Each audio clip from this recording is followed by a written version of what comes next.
The transfer student clung to me from the moment he arrived. He was proud, sunny, and full of youthful arrogance. I tutored him, helped him climb from the bottom of the class to the top few ranks. He defended me. He would pinch my cheeks and say, "You little coward, wanna ditch class with me for some ice cream?" Until I overheard him confessing to someone else at the stairwell. He looked obedient and gentle, voice soft and pleading. "I came here for you. You hate her, don't you? I'll drag her down." That night during evening study hall, I did 7 mock exams in a row. Everyone was shaken by my intensity. Chapter 1. In senior year, all of my science notes were thrown into the school's pond. Elias didn't hesitate. He jumped right into the muddy water. Soon, he held up the dripping notebook high in the air, wearing that bright, dazzling smile as he looked at me. "Amelia, I found your notes." I looked down at the ink-smudged, dirt-stained notebook. Thanks. I murmured. I'd been a natural stutterer all my life. My words always came out broken. "Buy me some ice cream after school as thanks." "Yeah." He grinned wide, tiger tooth showing playfully. Students standing around began to tease. "No." I declined. My physics teacher was giving me extra lessons after school. I didn't want to waste any study time. As soon as I refused, Elias's smile fell. He looked like a disappointed puppy. "Aw. I see. Then I won't bother you." His amber eyes shimmered with regret. Immediately, one of his classmates spoke up. "Seriously? He fished your notebook out of that nasty water and you won't even buy him ice cream?" I looked at Elias, standing tall in front of me, still smiling and joking with the others. "Don't say that about Amelia, she's busy," he said gently. If I hadn't known Elias's true nature, I really might have believed he was my savior, my knight in shining armor. I still remembered what I saw yesterday. At the stairwell corner, he was kneeling, tying a girl's shoelaces. The sunlight gilded his face in golden light. He, usually so proud, now looked soft and careful. I stood against the wall, covering my mouth, and I heard him clearly. "You really hate Amelia, don't you? Just wait. I'll make her grades drop. Don't worry, I'd never fall for her. I came for you, Camila." Chapter 2. Before I met Elias, I don't think anyone really noticed me. Ever since my mother remarried, she seemed like a different person. It was as if she stopped being my mom and became the mom of the daughter my stepfather brought with him. At the dinner table, she'd go on and on praising Camila. "Camila, eat more. These chicken wings are your favorite." She picked out all the wings from the dish and gave them to my so-called sister. Camila glanced at me coldly, her tone indifferent. "No thanks, I'm on a diet." I looked up at my mother. Her smile looked awkward. Right. You're so beautiful, Camila. You don't want to gain weight." Then my mother noticed me watching her. Her face flushed red, and she snapped at me angrily. "Camila's not like you, always stuffing your face like a pig."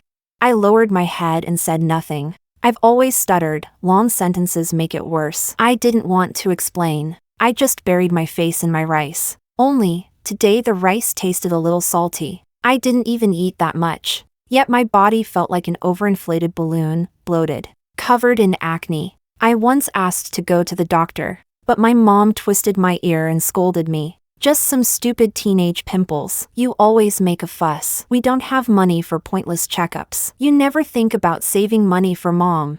But Camila's dance classes? 300 yuan per lesson. Never missed a single one. My stepfather didn't like me either, but he maintained a polite facade. My swollen body only made Camila look even more slender and beautiful. I carried a bitterness inside me. I couldn't believe I was inferior to her in every way. So I studied like crazy. Eventually, I made it into the top 50 of the entire school, far better than Camila, who was just average. But when I got home, my shoulders aching under the weight of a 5-kilo backpack, I passed a luxury accessories store on the way, and I saw them, my mother and stepfather, picking out pearl hair clips for Camila. Camila was holding a box of ice cream, lazily licking it. My mom stood behind her on tiptoe, helping her try on hairpins as if she were a princess. I clenched the straps of my bag. I stood there, surrounded by the crowd, watching them. The backpack felt heavier than ever, weighing me down so much I could hardly move forward. I saw the DQ logo on Camila's ice cream, and I remembered just days ago, when I asked Mom for money for school supplies, she'd thrown 5 yuan at me. With that, I bought a Scantron pen, an eraser, and one black ink pen. That was all. The teacher's voice still echoed in my head. Red pen for corrections. Red pen. Amelia, tell your mom to buy you one. Chapter 3. Elias was a transfer student. From the day he arrived, he latched onto me. Even before the teacher assigned him a seat, he sat right in front of me. Teacher, I'll sit here. Then he turned and said, Hi, I'm Elias. Can I borrow a pen? I was the chubby, invisible girl in class. This was the first time a boy had ever spoken to me voluntarily. My heart tensed up instantly, and I felt a strange shame rise in me. Please don't mock me. Please don't laugh. That reaction is what happens when someone timid and overlooked for too long is met with sudden kindness. I fumbled through my bag, panicked. All I found were chipped, imperfect pens, most of which I had picked up while cleaning the classroom. I had no allowance. Most of my supplies came from school rewards or the floor. Finally, I dug out a black retractable pen, the kind with heavy ink flow. I only used it for writing English essays. I handed it to Elias. He accepted it and casually tossed me a Ferrero Rocher. Thanks. That's for you. That golden-wrapped chocolate threw me into a mini crisis. I didn't know what to do. In 2015, Ferrero felt like luxury candy. I had never tasted one. I carefully tucked it into my desk drawer, intending to return it later, when the bell rang, and he stood up. I summoned my courage and called his name. Elias. HM? What's up?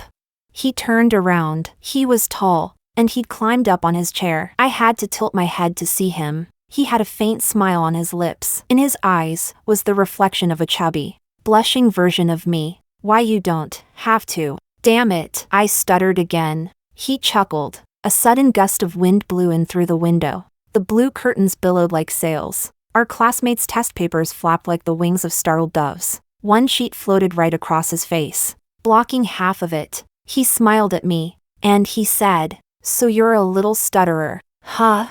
That's kind of cute. Chapter 4. In high school, students were naturally wary of transfer students, but Elias? He blended in instantly. He was cheerful, tall, and handsome, and the teachers treated him with obvious politeness. High schoolers have an instinctive reverence for students from wealthy or powerful families. That's how Elias smoothly integrated into our class. During breaks, boys would invite him to play basketball. Girls would help him with class schedules. Everyone wanted to get close to Elias. Even though I sat right next to him, I didn't dare say a word. But Elias often took the initiative. When he forgot his textbook, he would drag a chair over to sit beside me. He'd casually turn and ask to borrow my homework. Bit by bit, we became familiar, but he only talked to me during class. As soon as the bell rang, he'd vanish. I didn't have close friends, so I spent breaks solving physics problems alone at my desk. One afternoon,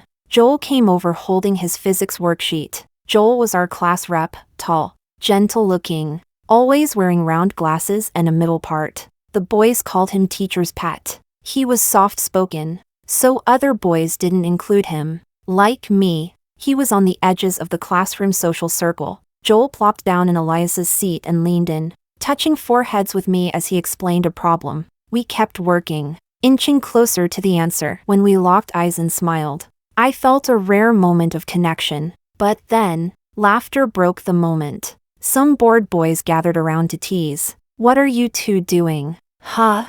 Couple stuff. Obviously. The moment those words left their mouth, Joel jumped up like a cat whose tail got stepped on. He shoved the worksheet off our desk. It tore in two, the paper ripping with a loud shrip. Joel's face turned beet red, but I knew it wasn't embarrassment. It was shame. Shame for being teased as a couple with the fat girl. We didn't even solve the problem. Joel stood up and shouted, What are you talking about? I'd never like Amelia. Another boy chimed in, grinning. Yeah, I mean, Amelia's so fat. Laughter filled my ears, along with Joel's anxious, desperate denial. I gripped my pen tightly, not saying a word. My face was calm, but inside, I could feel something collapsing. the fragile structure called self-esteem crumbling into dust. Dust and smoke rose from the wreckage in my chest. I didn't cry. Fat girls don't earn sympathy when they cry. They only make themselves more pathetic. So I just lowered my head, lower and lower. Chapter 5. So what if she's fat?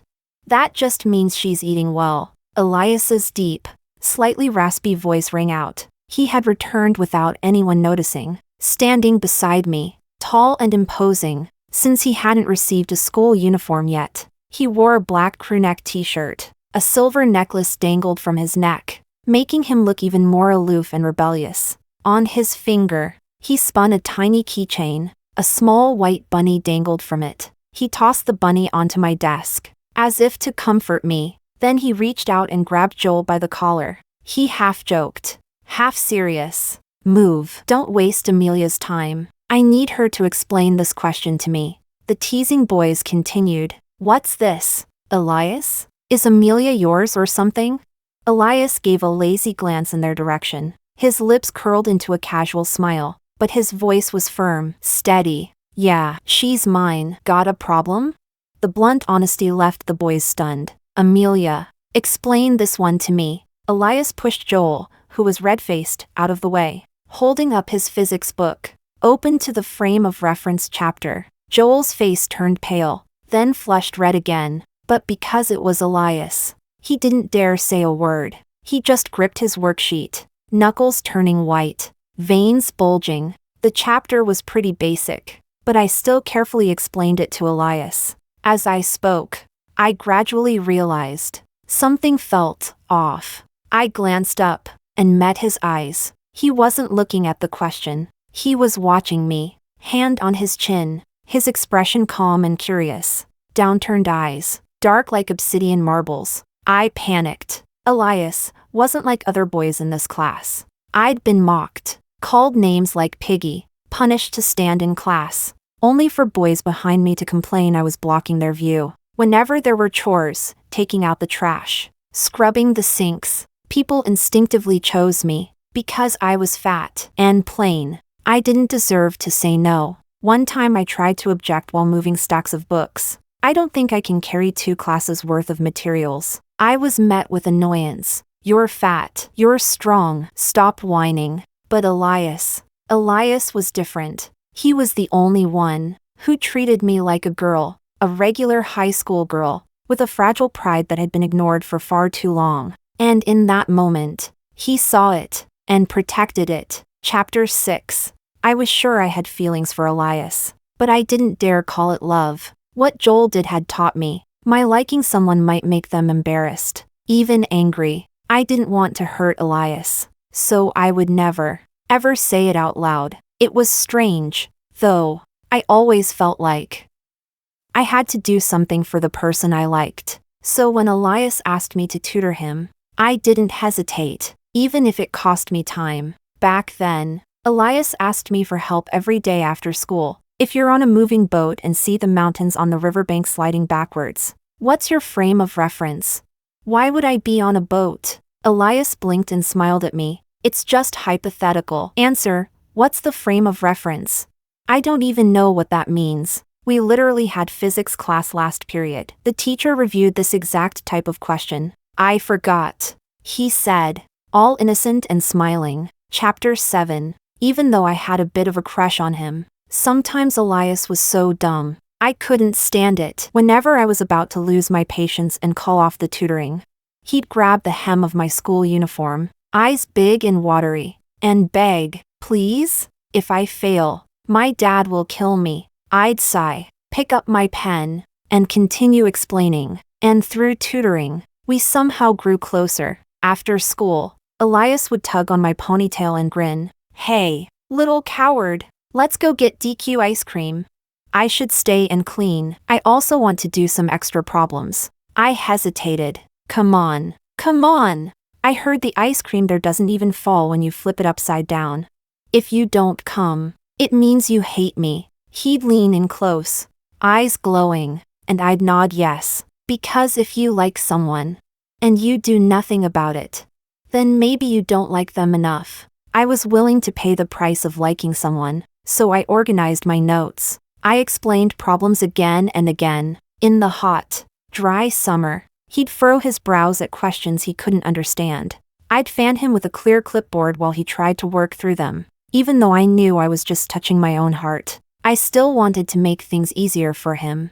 I spent so much time and energy tutoring him. It was like reteaching him all of math and science from scratch. Eventually, his grades improved, from the bottom of the class to the top 20. Of course, I can't deny his hard work. Elias was clumsy, but diligent, and I admire hard workers. My feelings for him grew even more. But then, my own grades started slipping. Chapter 8. Dinner after the monthly exams was always my favorite time. That was when Mom seemed to love me a little more. She'd proudly talk about my grades, because that was the one thing I was better at than Camila. Just like before, Mom picked out the chicken drumstick, normally never mine, and placed it into my bowl. "So, how'd you do this time?" she asked casually, trying not to seem eager. I lowered my head, a little ashamed, and hadn't answered yet when Camila chimed in sweetly. "I heard little sister dropped fast this time. She's all the way down to 15th place in class now." As soon as Camila said that, my stepfather chuckled. "Grades don't matter that much. Just don't go off the rails." Mom's face turned from flushed red to stone cold. Camila kept smiling as she added, "Lately, I've seen her hanging out with some boy." "Oh, that's something to watch out for." My stepfather looked at me gently. "Amelia, you're too young to date." Clang. Mom slammed her bowl down hard. She wanted to explode, but held back, didn't want to ruin Camila's appetite. The table was thick with awkward tension. Only my stepfather kept piling food into Camila's plate. I picked up the drumstick, just wanting to eat fast and escape, but Mom snatched it away with her chopsticks. "Eat, eat, eat. What makes you think you deserve to eat that?" she snapped viciously. I was scared of my mom, so I lowered my head and ate the plain vegetables in front of me. After dinner, she called me into her room. As soon as I stepped inside, a ceramic ornament came flying and hit me right in the head. Accusations rained down on me like a storm. "You worthless brat. How did your grades drop like this? Are you dating someone?" Her eyes burned with anger, and something like hate. She hated that I was fat, ugly, that I couldn't please my stepfather, that I was dead weight, dragging her down. I looked at my mother's bony frame, and asked, "Mom, am I not your daughter? You can't compare to Camila in anything. You shame me." "But Mom, you were the one who insisted on getting custody of me." "What else? For the child support money from your dad." She said it without flinching, cold, calculated. That moment, I felt our bond as mother and daughter shatter. I laughed. "What are you laughing at? You dare laugh? You little slut. Who've you been hanging out with? Huh? You really think anyone would like you? You fat pig." My laugh had enraged her. The woman in front of me, before the divorce, she clung to my biological father, gambling, eating, drinking. After the divorce, she never got a job. Still gambling, still drinking. Only difference? She learned to fawn over Camila and my stepfather. She had no power in this house, so she vented on me. She needed someone weaker than her to hurt. The weak always cut down the weaker. Warm blood trickled down my forehead. Like a small fish slipping across my skin, the fish vanished into dust. And I no longer hoped for her love. I had to accept it now. Not all parents love their children. "I'll improve my grades." I looked at her and smiled. MS. Monica. Chapter 9. To get my grades back on track, I decided to talk honestly with Elias. "Elias, my grades have dropped." I told him sincerely. His eyes flickered. A brief shadow passed over his face, but it disappeared almost instantly. He still wore that lazy, carefree smile. "Oh, come on. It's fine. So you got 50 points lower than last time. Probably just a bad test day. You'll catch up next time." But that wasn't it.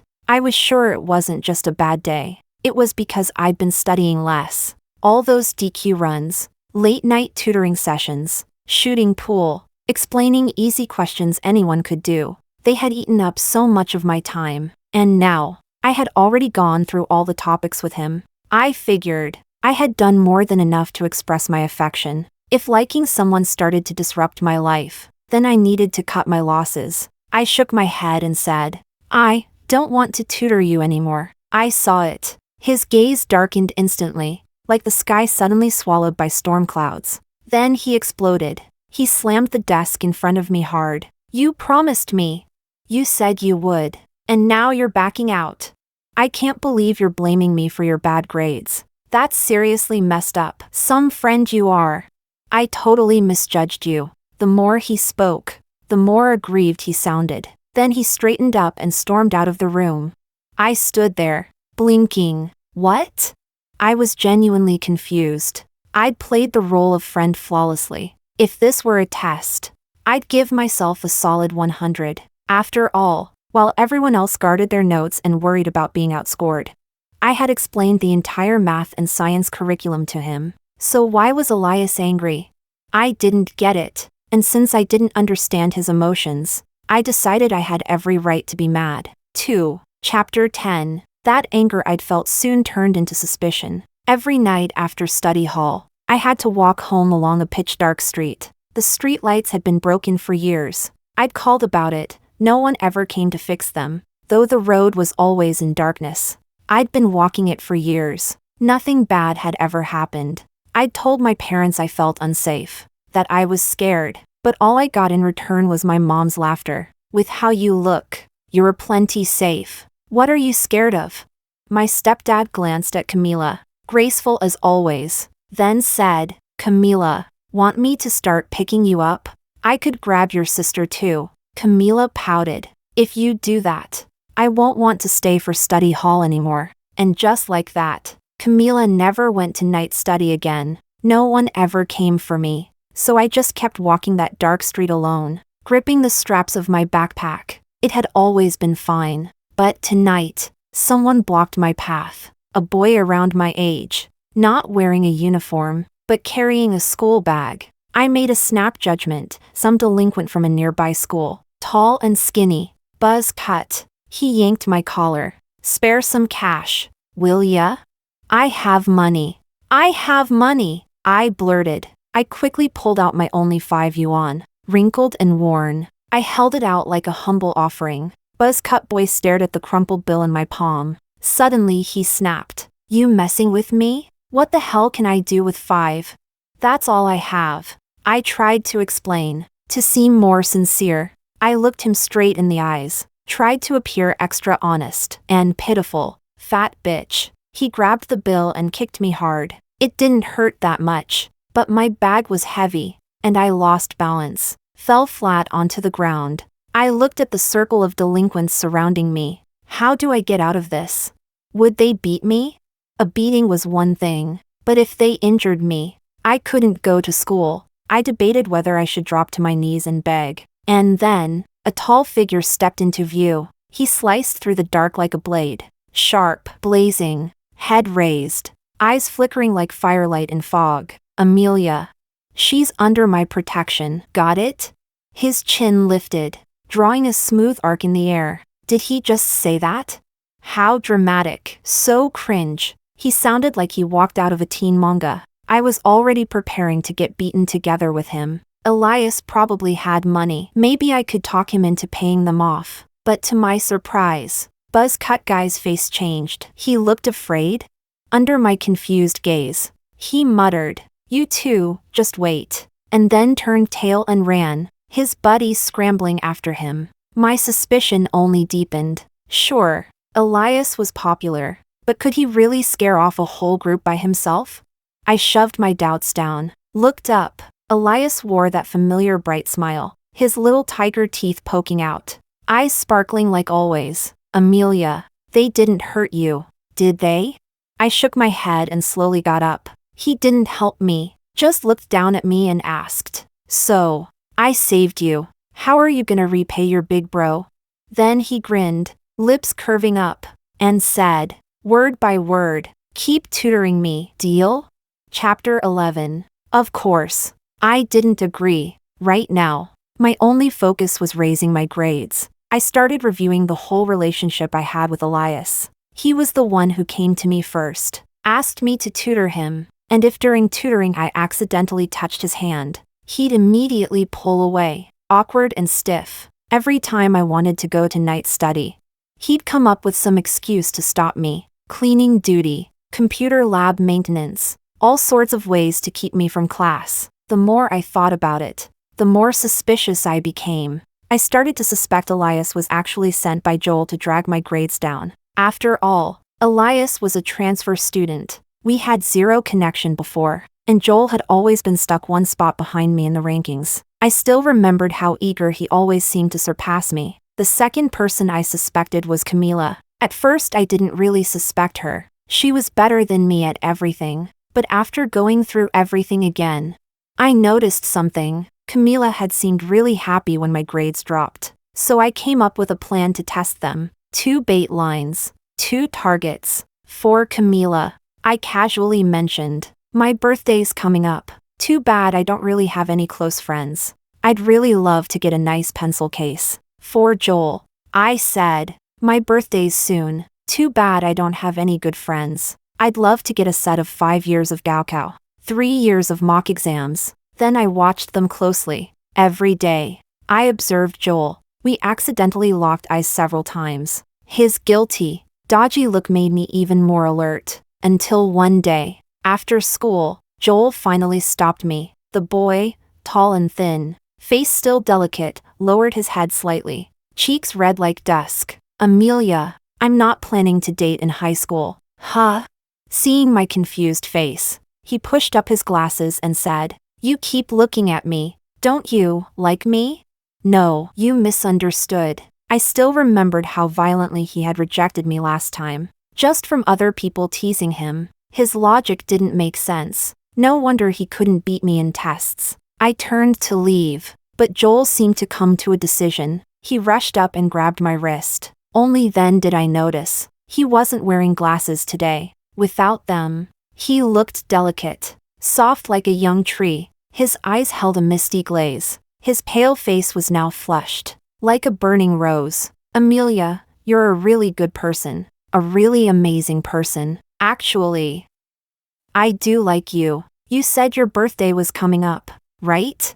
I got you a gift, 5 years of Gaokao, 3 years of mock exams." As he spoke, he opened his 5-kilo school bag and pulled out a huge practice book set. To be honest, I didn't have the best impression of Joel, but being praised so sincerely felt really nice. And he gave me a gift. At that moment, I completely ruled him out as a suspect. But just to be safe, I'd rather betray the world than let the world betray me. "Joel, if you're trying to date me, I'll have to report you to the teacher." Joel's blushing face instantly turned pale. He looked at me like I'd broken his heart. "But," I added, "your Chinese is good. If you're willing to tutor me in that, I won't tell." I crossed my arms. "And in return, I'll help you with physics. But only occasionally. You cannot take up too much of my time." I was weak in a few subjects. To claw my way back into the top rankings, I had to focus hard. Joel agreed. Chapter 12. But Elias stopped me. He pulled out a beautifully wrapped pencil case. Inside was a full set of gel pens and colorful highlighters. He grinned at me, eyes curved like crescent moons. "Your birthday gift. Do you like it?" I smiled slightly, my voice clear and bright. "I do." "Gotcha. The bad guy has been caught." I didn't know how Camila knew Elias, but that no longer mattered. Stay away from people who mess up your life. I took the initiative and asked the teacher to change my seat. Now I sat next to Joel. Finally, I was away from Elias, and could study in peace. Elias seemed a little confused by my sudden distance. After class, he came over to my new seat, like he was joking. "Hey, little coward, can you even see the board from here? Want me to talk to the teacher for you?" He knew he was a campus celebrity. Whenever he talked to me, others would laugh or whisper behind our backs. I frowned, and coldly said to the tall boy in front of me, "You're blocking my view of the board." His body froze. His pupils narrowed instantly. He licked his lips, like trying to swallow down some unknown emotion. Joel, sitting beside me, quickly pushed his math book in front of me. "Copy mine. I took full notes in class."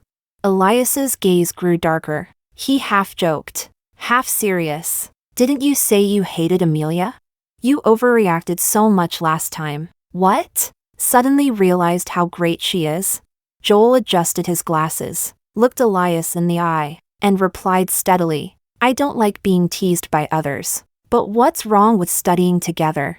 I like studying. Elias was shut down. He didn't seem angry though, still wearing that usual amused smile. But I noticed. His fists, under the sleeves of his uniform, were tightly clenched. After school, I was assigned to stay behind for classroom duties. As group leader, I had to turn off the lights and shut down the multimedia. When everyone else had left, I was packing up my bag. Suddenly, someone tugged gently on my backpack strap.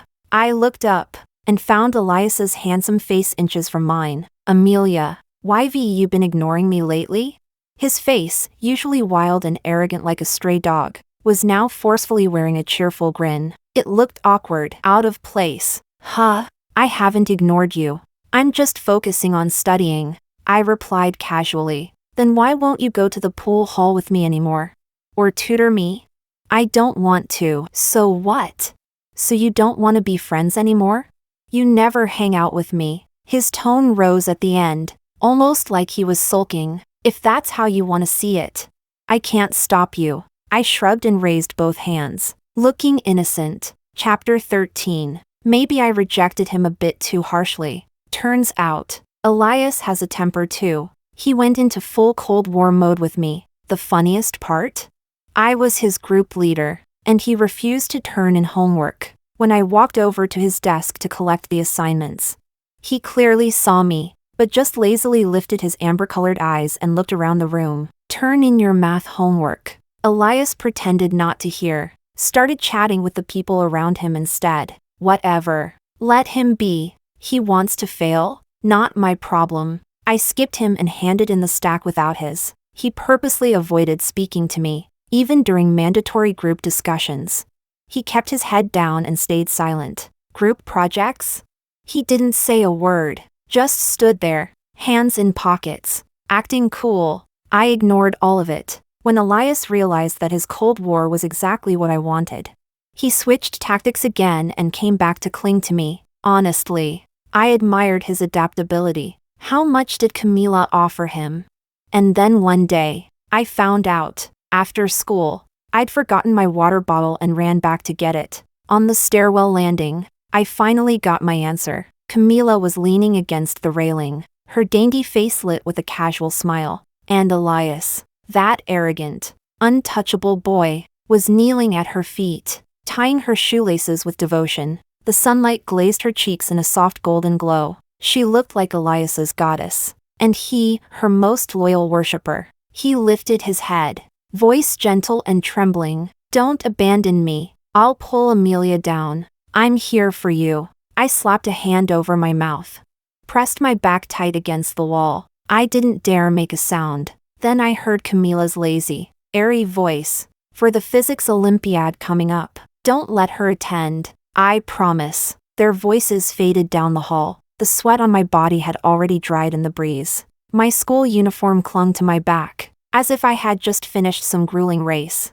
I slid down the wall, sitting on the floor. I had expected this outcome. I knew it deep down. But still, there was a faint, stinging sadness. All those memories I cherished. The sweet, silent sacrifices. The moments I kept replaying in my heart like secret treasures. They were nothing but honey draped on the tail of a venomous snake. I looked up, eyes landing on the wide expanse of glowing clouds outside the window, shaped like orange peels, hazy and dazzling. A girl's dream doesn't need some prince falling from the sky. From now on, my dreams will be held tightly in the palm of my own hand. Chapter 14. After I realized Elias might sabotage my physics competition, I became even more vigilant. I even started carrying my water bottle with me at all times. But despite all my caution, the night before the physics Olympiad, after evening study, I was still ambushed in that dark alley. I looked up, staring straight into Elias's eyes. He had completely shed his cheerful facade. Gone was the sunny, boyish charm. What remained was arrogance and cold indifference in those inky black eyes. His uniform jacket was tied around his waist. Beneath the once neat school shirt, he wore a sleeveless black vest. His arms were lean and angular. He looked exactly like a thug. That goofy puppy grin? Nowhere to be seen. His expression looked cruel under the streetlight. Amelia, just be good, okay? Come with me, just one night. I promise nothing will happen. I have the physics competition tomorrow. I said each word slowly, looking him straight in the eye. I know, I don't want you to go. He flicked away his cigarette. His voice was cold and flat. This is important to me, Elias. Please, for the sake of everything I once did for you, let me go. I'll even give you all the prize money if I win. His fingers idly toyed with the silver skull pendant hanging from his neck. I kept watching his face. His eyes looked distant, conflicted. But then, as if making a decision, he grabbed my backpack strap. His voice dropped to a whisper. Just one night. Sorry, Amelia. You can still take the college entrance exam, even if you screw that up. I'll take responsibility. As he said that, he actually smiled, like a burden had been lifted. Then, his hands reached out to cup my face. That was the last straw. Who the hell wants your responsibility? Are you insane? Get away from me! Realizing he wouldn't back down, I lost it. Just as I raised my leg to kick him where it hurts, his gang closed in. A cloth covered my mouth and nose. My last conscious thought was the stinging scent of ether. Chapter 15, Elias's POV. I locked Amelia in my family's villa. It's comfortable here. There's a bed, air conditioning, a fridge stocked with drinks and fruit, a glass cabinet full of snacks, even shelves filled with the sci-fi novels she likes. There's even a switch. It's only for one day. She just needs to miss the Olympiad. This is the last thing I'll ever do for Camila. I met Camila in the heat of a middle school summer. Back then, I had decided to end my life. The reason was simple. Both my parents were cheating. I witnessed my father flirting with another woman, and my mother climbing into bed with another man. Yet at the dinner table, they still acted loving. Father even gave mother a goodnight kiss, and seeing her fake, bashful smile, I couldn't help but wonder, are people really this fake? This filthy? That summer, they were too busy with their lovers to notice me, so I started acting out, smoking, street racing, getting into fights, just to get their attention. I saw the disgust in my teacher's eyes. I heard the whispers. He's just rotten. If his family wasn't rich, he'd be in juvenile detention by now. But no one could touch me. I was underage, and my dad had connections. Just the same, no one cared, no matter what I did. They didn't look at me. That was when I made a lot of bad friends, and picked up all the wrong habits. I couldn't quit. When the cravings hit, I smashed every piece of glass in the house. That finally got their attention. And then, they gave up on me. They said it wasn't too late yet. So they ended their loveless business marriage. And then, they abandoned their troubled son. I was locked up in a facility, forced into treatment. I went through 18 rounds of electroshock therapy, in that elite hospital that charged 30,000 yen a month. Electroshock was considered the fastest and most effective method. The moment the current passed from my skull through my body, only one thought remained in my mind. I want to die. Just when I had decided to die, I met Camila. When she learned about my plan to end it all, she asked me a bizarre question. Do you have money? If you're going to die, and can't take it with you, can you donate it to me? I thought she was greedy as hell. I couldn't help but curse at her. But she didn't even get mad, like she was used to being cursed at. She said, well, if you die without spending all your money, it'd be such a waste. Oddly enough, her nonsense distracted me from the thought of slitting my wrists. We ended up chatting for a long time that day. She told me, I'm sneaking messages. My mom's super strict. And I replied, generous as hell. Then I'll donate you a phone first. Back then, Android didn't exist yet. Phones were just simple little flip phones. She loved it. Showed me how she decorated it with stickers of Ollie, that little red fox. She called herself Ollie. And me?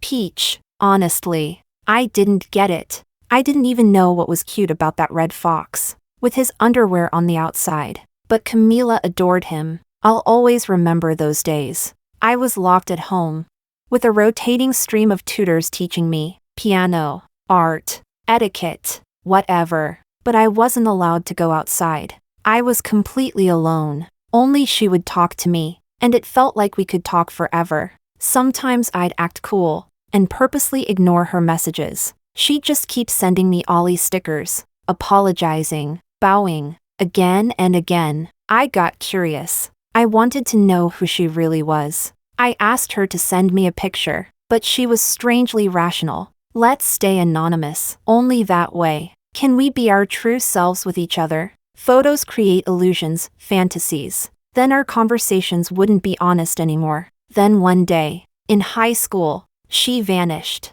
Ollie's avatar never lit up again. After rehab, I behaved well. I earned the right to go back to school. And I waited for her to come back. Waited and waited, until one day, her avatar blinked on again, and I couldn't hold back. I messaged her instantly. I can go outside now. Want that inheritance you always joked about? I've got money. What's your name? I even sent her the most handsome photo of myself. Just to please her. She paused. Then I saw it. The text appeared, black and clear on the screen. My name is Camila. Chapter 16. Camila told me she hated her stepsister, Amelia. She said Amelia was fat and ugly, but somehow still managed to outperform her academically. She didn't want to be beaten by someone like that. Camila tugged at my sleeve, her eyes soft and pleading. Can I ask you a favor?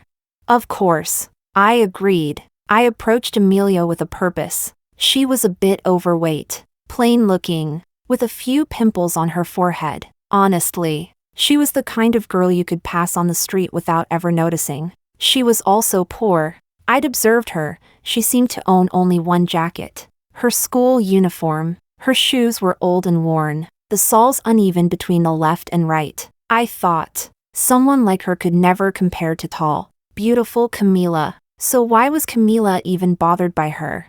The idea of getting close to her made me feel a little disgusted. But for Camila, I swallowed that revulsion and smiled. My name is Elias. I saw a flicker of surprise and shyness in Amelia's eyes. Girls like her rarely got attention. I knew that if I showed just a bit of kindness, she'd fall for me. Then she'd do whatever I said. But as I spent time with her, something strange happened. I started to be moved by her personality. She was strong, full of life, but most of all, she was resolute. I've always been someone with weak willpower. That's why I got pulled into bad circles, made bad friends. But she had conviction. After Joel embarrassed her, she never spoke to him again. I saw Joel try to get back on her good side more than once, offering to help her decorate the class bulletin board, reaching to carry her notebooks. But Amelia ignored him every time. Honestly, her determination reminded me a little of my Ollie. When that thought crept in, I immediately pushed it away. There's no way my Ollie would look like this, so ordinary, so chubby, like a walking tire. My Ollie had to be Camila. Back then, I still judged people by appearances, and that's why I lost the most precious thing. My plan was moving forward, but Amelia was slowly pulling away from me. That left me frustrated, disappointed, maybe even sad. But I didn't dare admit it. There's no way I was sad over someone who looked like a Michelin man. She was fat and plain. How could I possibly like her? No, I absolutely refused to admit it. So I agreed to destroy her Olympiad. I drugged her and laid her on the bed. Her chubby little face was so ordinary, so plain, and yet, for some reason, I found it kind of cute. I must have been going insane. I adjusted the air conditioner to the most comfortable temperature and tucked the blanket around her. Before leaving, I looked at her sleeping face. It's okay, Amelia. I promise, this will be the last time I hurt you. I've repaid all the kindness Camila once showed me. Amelia, will you forgive me? I know you're incredibly strong-willed, but I have a lifetime to earn your forgiveness. I'm not like that traitor Joel. Amelia, I couldn't resist. I turned back, bent down, and gently pinched her soft, round cheek. Forgive me. I have an entire lifetime to make it up to you. Chapter 17. I brought camellias, Ali's favorite flower, to Camila. She was in the middle of a dance performance, but in that sea of dancers, she wasn't special at all. She didn't even get center stage. She made a lot of mistakes. Her eyes kept darting around, avoiding the audience. It suddenly made me think of Amelia. Amelia wasn't dazzling. She didn't even know how to dance. During class activities, she always stood at the back. At the choir competition, she was the only girl standing among the boys. Yet she never seemed shy. She wasn't awkward or flustered. Her gaze was clear, her expression determined. She completed the performance seriously. When the dance was over, I walked up to Camila with a bouquet of camellias in hand. I'd hidden a bank card in the flowers, 100,000 yuan, all my savings. I wanted to thank her for everything she'd once done for me, but tell her I couldn't keep hurting Amelia. As I approached, Camila's brows furrowed sharply. Her beautiful almond-shaped eyes flashed with disgust as she took several steps back. Voice laced with irritation. I'm allergic to flowers. For a second, I didn't react. I asked instinctively, didn't you say camellias were your favorite? The moment those words left my mouth, it was like an arrow shot straight into my heart. Like lying in an electric chair and feeling that first jolt, I began to tremble uncontrollably. The bouquet of camellias slipped from my hands and hit the floor. Suddenly, I remembered walking beside Amelia under the blooming camellia trees. She had said, I love camellias. And back then, I'd scoffed when one bright red flower had fallen perfectly to the ground. I didn't even bother to pick it up for her. I'd even thought to myself, do you even deserve to like flowers? You Michelin girl? Flowers belong in a princess's arms. My chest tightened. I left Camila behind and ran, like I was going mad, all the way home. The sky had gone dark, clouds rolled above, and the air was thick with the scent of rain. By the time I reached my villa, I couldn't stop myself from laughing. Raindrops, the size of soybeans, slammed against the ground. The second-floor window of the villa had already been smashed. Shards of glistening glass were scattered across the garden soil, stained faintly with blood. I knew it. Amelia wouldn't go down that easily. She was the kind of person with such unwavering will, she'd rather jump from the second floor than give up her Olympiad. Did the broken glass cut into her palm? Did she twist her ankle when she landed? Did it hurt? Was she scared? What was she thinking in that moment she leapt out the window? Will she ever forgive me? Terror, pain, guilt, worry, despair, every emotion came crashing down on my chest like a sledgehammer. I knelt down and clenched the shattered glass in my fist. I was smiling. I was genuinely glad she escaped, but I also wanted to cry so badly. I knew then, this ending couldn't be salvaged. When the blood began seeping between my fingers, I knew exactly where I needed to go. I would go turn myself in for illegally imprisoning another person. I was willing to face the consequences of my actions. When I arrived at the police station, I saw my Ali was already there. She held a voice recorder in her hand, her voice clear and composed. Officer, this is the man who illegally held me. I have all the evidence here. My Ali was always so clever. From the moment she began to suspect me, she'd been carrying that recorder in her bag. She had let the world see me for who I really was. The officer looked at me. Amelia looked at me too. Her gaze was still clear, and I couldn't hold back my tears. I plead guilty. I heard my own voice crack with a sob. Forgive me, Ali. Chapter 18 Amelia's POV. Elias didn't keep me locked up for more than 24 hours. So technically, he didn't commit a criminal offense. Of course, he didn't get off easy either. He spent 3 months in detention and then transferred to another school. From then on, his reputation took a nosedive. People said he was dangerous. But after what happened, many started sympathizing with me. Camila, on the other hand, was met with growing indifference and distance. I started making new friends. Before Elias transferred, he came to see me once. He placed a camellia flower in front of me, along with the pen I had lent him at the very beginning. The boy hung his head low, his voice hoarse. Don't we have even one good memory? Can't you forgive me, just once? I shook my head. Elias gave a bitter smile. I looked up the meaning of camellias. How could you treat my love so lightly? Isn't that why you liked the flower? You're proud and resilient like a camellia. The moment I disrespected what you loved, you gave up on me. No, I corrected him. I liked camellias because they're also called beheading flowers. They reminded me of Louis XVI. I thought that was funny. Elias froze. His expression looked genuinely hurt. I told him honestly, yes, I used to like you. You were handsome and kind to me. I invested my time and feelings in you. That was my sunk cost. But moving forward, I don't want any ties with you. Even a dog knows to stop eating when it's been beaten. And I'm a human. I turned and walked away. Besides, if it was really a case of mistaken identity, couldn't Elias tell how different Camila and I are in personality?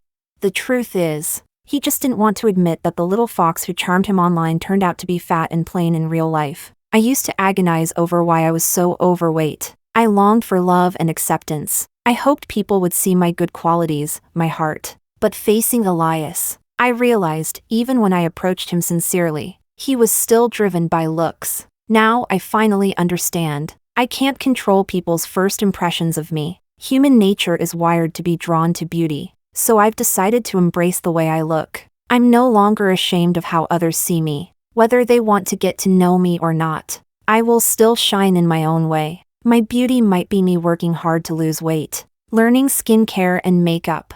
Or it might be me studying confidently, living with optimism, and embracing knowledge. Missing one competition won't change my fate. The past won't dictate my future. I joined the top-tier university prep program. Later, I was accepted early into a prestigious military tech university. From then on, I never saw or contacted Elias again. Extra chapter. Elias met Amelia again at an important conference. Amelia, now in her 40s, still had a slightly plump figure. What hadn't changed was her warm, smiling face, kind and gentle as ever. Elias had taken over the family business, manufacturing mechanical parts. That's how he got an invitation to this event, seated in the farthest corner of the room. Amelia, on the other hand, was standing confidently on stage. Beside her was a man in his 20s. He was tall, strong, dressed in a simple suit, his brows sharp and his eyes full of defiance.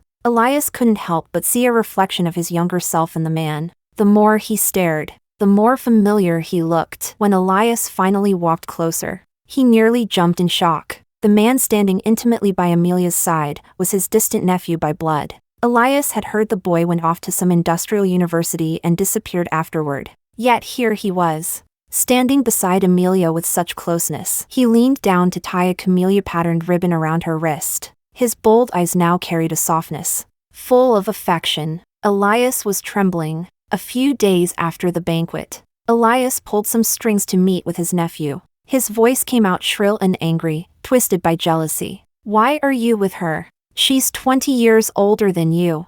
So what, if I'm not with my teacher? What? You think you can be with her? His nephew replied with disdain, brushing off Elias's hand. Do you even know who my teacher is? She's the lead scientist behind our country's most advanced national defense weapon. Do you know how much foreign countries have offered to poach her?